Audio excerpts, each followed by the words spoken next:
Assalamualaikum warahmatullahi wabarakatuh. Bertemu lagi dengan saya Dona Kurnia dengan mata kuliah kita yaitu mata kuliah Analisa dan Perancangan Sistem Informasi. Mata kuliah Perancangan Sistem Analisa dan Perancangan Sistem Informasi ini kita sudah membahas sebelumnya, yaitu bagaimana merancang sebuah sistem informasi menggunakan alat bantu perancangan sistem, yaitu seperti analisa aliran sistem informasi atau ASI, konteks diagram, dan data flow diagram. Nah, juga kita sudah melihat sedikit tentang bagaimana perancangan sistem informasi langsung ke dalam perancangan produk, yaitu seperti perancangan database-nya. Jadi pada mata kuliah ini kita fokusnya adalah bagaimana merancang suatu sistem informasi. Nah, setelah semester ini kita akan membahas perancangan sistem informasi menggunakan sebuah alat bantu pemodelan, yaitu kita kenal dengan nama UML. Kita akan lihat pada hari ini saya akan menjelaskan tentang bagaimana cara kerja UML dan bagaimana penggunaan dari diagram-diagram UML. Namun tidak semuanya yang saya jelaskan pada hari ini. Yang saya jelaskan pada hari ini hanya khusus tentang use case saja, use case diagram saja. Oke, kita lihat terlebih dahulu apa itu UML. Alat bantu pemodelan kita akan menggunakan UML. Kita lihat fungsi dan pengertian UML. UML atau kita kenal dengan Unified Modeling Language adalah sebuah bahasa yang berdasarkan grafik atau gambar untuk memvisualisasikan, menspesifikasikan, membangun, dan pendokumentasian dari sebuah sistem pengembangan software berbasis objek. Jadi artinya yang kita kembangkan atau yang kita translate menjadi bentuk grafik atau gambar adalah software yang kita sudah rancang yang berbasis visual atau object oriented. Jadi UML tidak hanya merupakan sebuah bahasa pemrograman yang visual saja, namun juga dapat secara langsung dihubungkan ke berbagai bahasa pemrograman seperti Java, C++, Visual Basic, atau bahkan dihubungkan secara langsung ke dalam sebuah object oriented database. Tentu saja jika kita berbicara tentang tools perancangan sistem, tidak bisa kita lepaskan dari UML. Karena pada dasarnya semua sistem memerlukan bahasa pemrograman dan UML merupakan bahasa yang paling tepat untuk perancangan sistem saat ini dibandingkan dengan bahasa-bahasa yang lain. Jadi ini merupakan sebuah bahasa yang kita gunakan untuk mentranslate sebuah software yang kita sudah rancang. Jadi tidak hanya berbasis visual saja, tapi bisa juga dengan bahasa pemrograman yang lain. Jadi dia yang penting berbasis object oriented. Kita lihat berikutnya diagram-diagram yang kita gunakan pada UML. Yang pertama ada use case diagram, ada activity diagram, ada sequence diagram, 4 communication diagram, 5 class diagram, 6 state machine diagram, 7 komponen diagram, 8 deployment diagram, 9 composite structure diagram, 10 interaction overview diagram, 11 object diagram, 12 package diagram, dan 13 timing diagram. Nah, ada 13 diagram yang biasanya kita gunakan dalam perancangan sistem informasi menggunakan UML. Namun, tidak ke-13 tersebut akan kita sempat untuk memberikannya kepada Anda. Jadi, ada beberapa yang hanya teoritis saja. Namun, ada beberapa juga yang kita harus lihat secara detail. Nah, terutama di 5 diagram, yaitu yang pertama use case diagram. Kita akan lihat secara detail activity diagram, sequence diagram, class diagram, dan object diagram. Jadi ada 5 diagram yang akan kita gunakan untuk kita lihat secara detail. Ya, nanti kita akan contohkan bagaimana use case, bagaimana activity, bagaimana sequence, bagaimana class diagram, dan bagaimana object diagram. Namun sisanya kita tetap akan pelajari hanya sekilas tentang teori saja. Ya. Oke, kita lihat berikutnya. Kita lihat yang pertama, use case diagram. Apa itu use case diagram? Use case diagram adalah abstraksi dari interaksi antara sistem dan aktor. Use case bekerja dengan cara mendeskripsikan tipe interaksi antara user sebuah sistem dengan sistemnya sendiri melalui sebuah cerita. Bagaimana sebuah sistem dipakai? Use case merupakan konstruksi untuk mendeskripsikan bagaimana sistem akan terlihat di mata user. Use case dianggap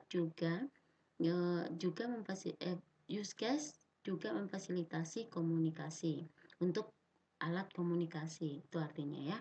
Kemudian yang berikutnya kita lihat apa saja sih fungsi dari use case ini, atau use case ini kita bisa gunakan untuk apa saja. Use case ini bisa kita gunakan yang pertama untuk menjelaskan fasilitas-fasilitas yang ada, yaitu bagaimana kita memperlihatkan fasilitas yang baru yang kita sudah analisa. Kemudian komunikasi dengan klien. Yang kedua adalah komunikasi dengan klien. Penggunaan notasi dan simbol-simbol dalam use case diagram membuat pengembang lebih mudah berkomunikasi dengan kliennya.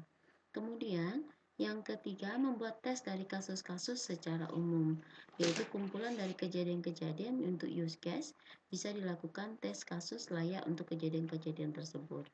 Kemudian, inilah fungsi dari use case diagram, atau kita bisa gunakan use case diagram ke dalam 3 hal tersebut. Berikutnya kita lihat adalah simbol-simbol yang kita gunakan dalam use case diagram. Yang pertama, ini adalah simbol aktor. Jadi bentuknya seperti ini. Ada juga teman-teman yang tidak menggunakan aktornya seperti ini. Ini salah. Ada aktornya yang gemuk, yang badannya gemuk, itu tuh salah.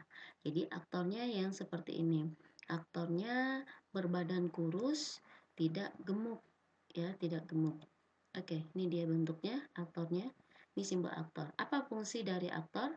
Menspesifikasikan himpunan peran yang pengguna mainkan ketika berinteraksi dengan use case. Jadi, aktor ini adalah memperlihatkan pengguna. Jadi, bagaimana pengguna berinteraksi dengan sistem. Jadi, kemudian yang berikutnya adalah dependensi. Jadi, gambarnya seperti ini. Dia garis putus-putus, tapi garis putus-putusnya adalah titik-titik, ya. Jadi, titik-titik. Jadi, kemudian ini namanya dependensi. Dependensi ini adalah hubungan di mana perubahan yang terjadi pada suatu elemen mandiri akan mempengaruhi elemen yang bergantung padanya, elemen yang tidak mandiri. Jadi artinya begini, ini ada hubungan di mana perubahan yang terjadi pada suatu elemen mandiri jadi akan mempengaruhi. Jadi ada hubungan pada elemen yang tidak mandiri yang bergantung kepada elemen yang mandiri. Contohnya misalnya ada use case, kemudian itu use case yang sifatnya adalah sudah permanen atau sudah fix atau sudah mandiri. Kemudian ada satu elemen atau satu use case yang sifatnya belum mandiri, artinya bisa dirubah-rubah gitu. Itu artinya dependensi. Kemudian generalization ini bentuknya seperti ini, yaitu hubungan di mana objek ana berbagi perilaku dan struktur data dari objek yang ada di atasnya atau objek induknya. Jadi ini hubungan antar di mana ada ana, kemudian berhubungan dengan induknya. Jadi induk dari use case itu seperti ini. Ini anaknya dari use case tersebut. Gitu maksudnya ya. Kemudian include. Include ini gambar seperti ini. Jadi garis putus-putus tapi lebih garis daripada yang dependensi itu titik-titik. Kalau ini lebih seperti garis. Ini namanya include, yaitu relasi use case tambahan di mana use case yang ditambahkan memerlukan use case ini untuk menjalankan fungsinya. Jadi ini ada yang memang beberapa mahasiswa ragu dengan penggunaan kata include. Apa include? Include itu fungsinya adalah misalnya begini. Kalau saya berada dalam rumah, untuk saya berada dalam rumah, apa yang harus saya lewati pertama kali? Tentunya pintu masuk. Jadi, ketika saya berada di dalam rumah, berarti saya include dulu masuk dari pintu. Gitu maksudnya. Jadi, artinya adalah ketika saya sudah berada di dalam rumah, saya harus melewati pintu. Nah, sama juga seperti contoh-contoh yang lain, misalnya supaya Anda berada dalam sistem, Anda sekarang sudah berada dalam sistem. Sebelum Anda berada dalam sistem, tentunya Anda ada pintu masuk yang untuk ke dalam sistem.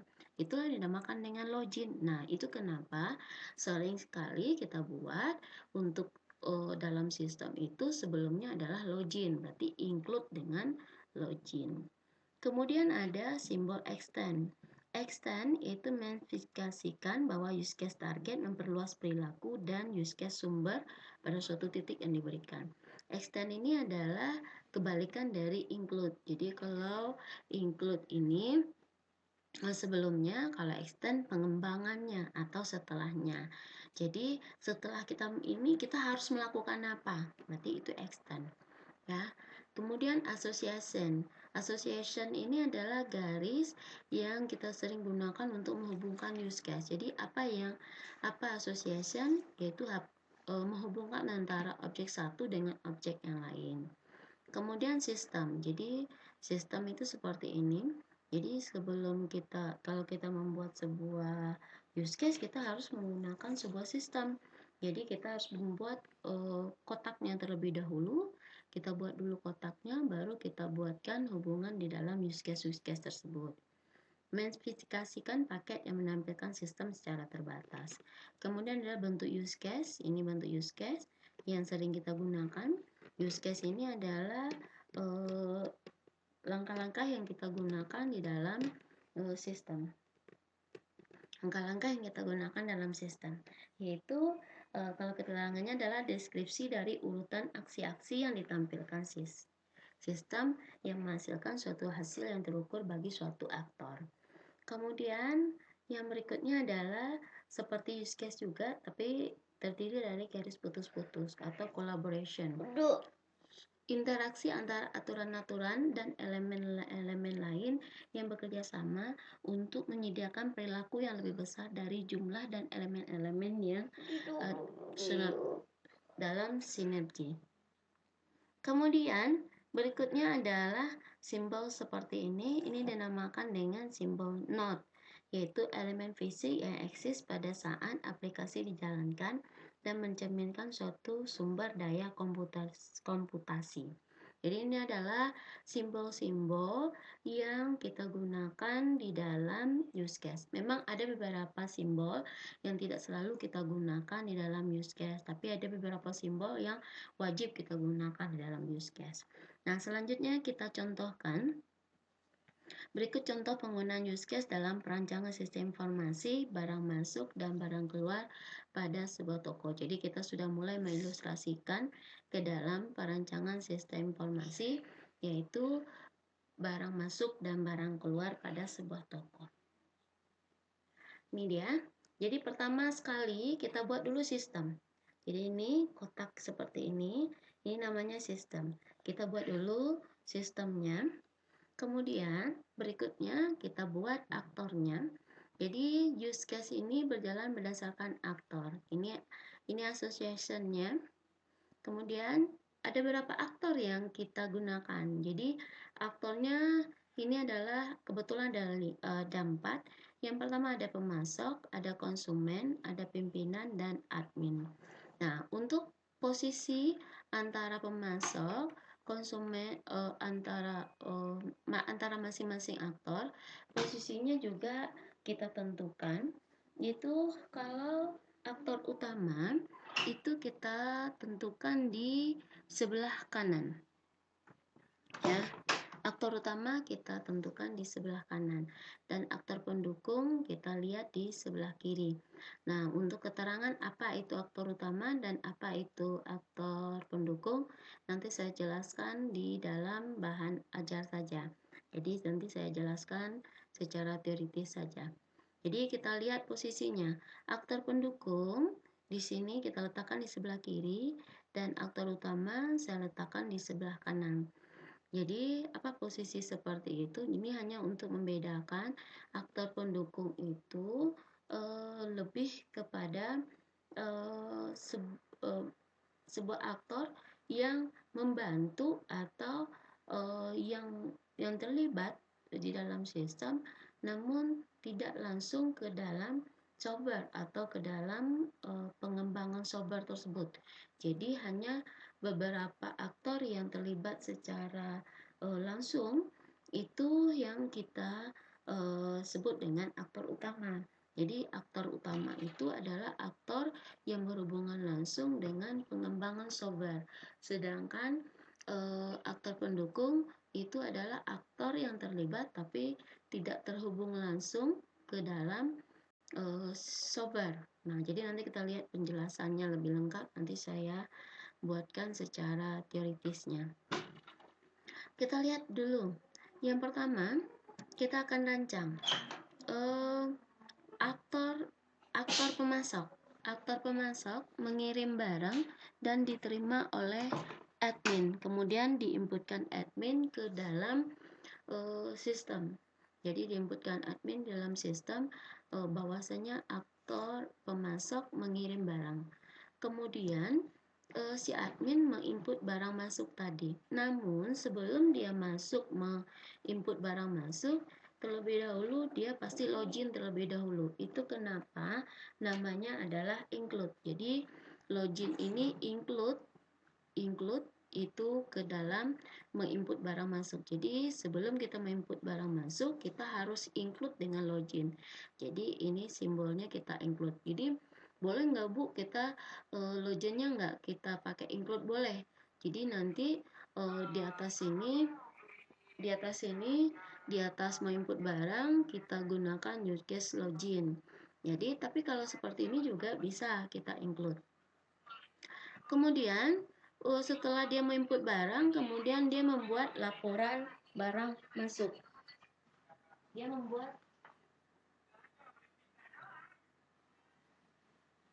Kemudian si aktor admin membuat laporan barang masuk. Jadi ini dia membuat laporan barang masuk. Kemudian berikutnya setelah barang masuk, kemudian si konsumen beli barang. Jadi dia melakukan interaksi dengan sistem yaitu membeli barang. Jadi konsumen hanya aktor pendukung, dia hanya membeli barang. Kemudian si admin kembali dia masuk ke dalam sistem menginput barang keluar. Jadi dia menginput barang keluar atau menginput penjualannya. Kemudian dia membuat laporan barang keluar. Nah, setelah dia membuat laporan barang keluar, extend atau dia harus logout. Nah, ini dia. Jadi ini penggunaan extend dan penggunaan include. Ini contohnya. Kemudian pimpinan akan memeriksa laporan barang masuk dan laporan barang keluar. Kemudian pimpinan membuat kebijakan. Tapi ini tidak harus ya membuat kebijakan ini, haruskah kita buatkan use case-nya? Tidak. Jadi ini tidak harus. Ini saya mengambil dari contoh satu kasus yang digunakan oleh mahasiswa kita dalam membuat use case. Jadi apakah harus membuat kebijakan? Tidak. Jadi tidak harus membuat kebijakan. Tapi apakah dia memeriksa laporan barang masuk dan keluar itu harus? Iya. Pimpinan harus memeriksa laporan barang masuk dan laporan barang keluar. Dari penjelasan saya tadi, secara tidak langsung Anda sudah dapat membedakan bagaimana peran dari aktor utama dan aktor pendukung. Jadi Anda lihat aktor utama itu adalah aktor yang berinteraksi langsung dengan sistem atau softwarenya. Sedangkan aktor pendukung ini adalah aktor yang tidak langsung berinteraksi dengan sistemnya, tapi dia mempengaruhi sistem. Ini adalah aktor pendukung. Nah, dan saya menempatkan aktor utama itu berada di sebelah kanan dan aktor pendukung itu di sebelah kiri. Dan memang secara aturan itu aktor utama itu berada di sebelah kanan dan aktor pendukung itu di sebelah kiri.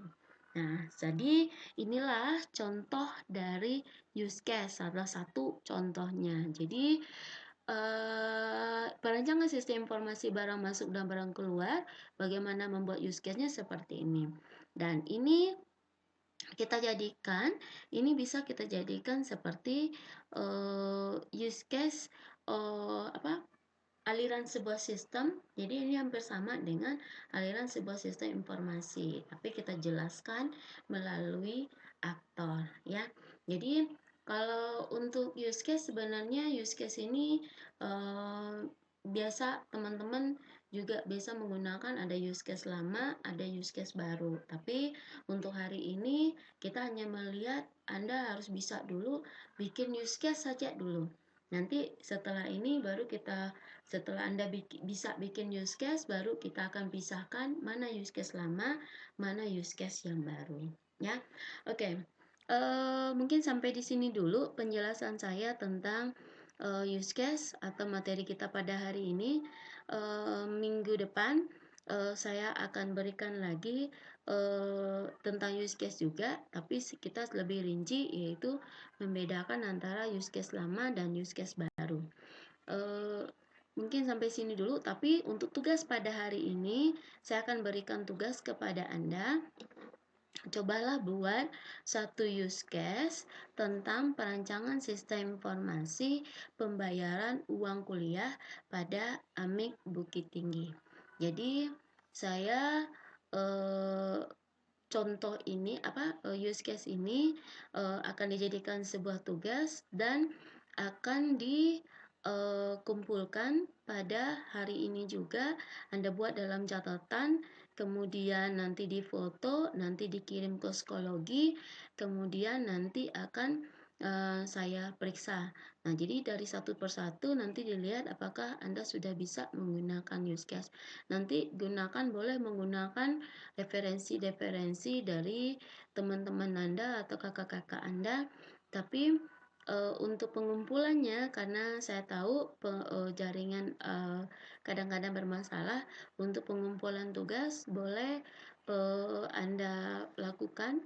Saya akan terima laporan untuk pembuatan tugas untuk pembuatan use case itu paling lama 3 hari setelah hari ini, yaitu hari ini hari Selasa, hari Rabu, hari Kamis, hari Jumat. Jadi saya akan terima paling lambat hari Jumat jam 2 siang atau jam 14.00. Nah, serasa Anda paham untuk tugas pada hari ini. Saya akhiri dulu video ini. Sampai jumpa minggu depan. Assalamualaikum warahmatullahi wabarakatuh.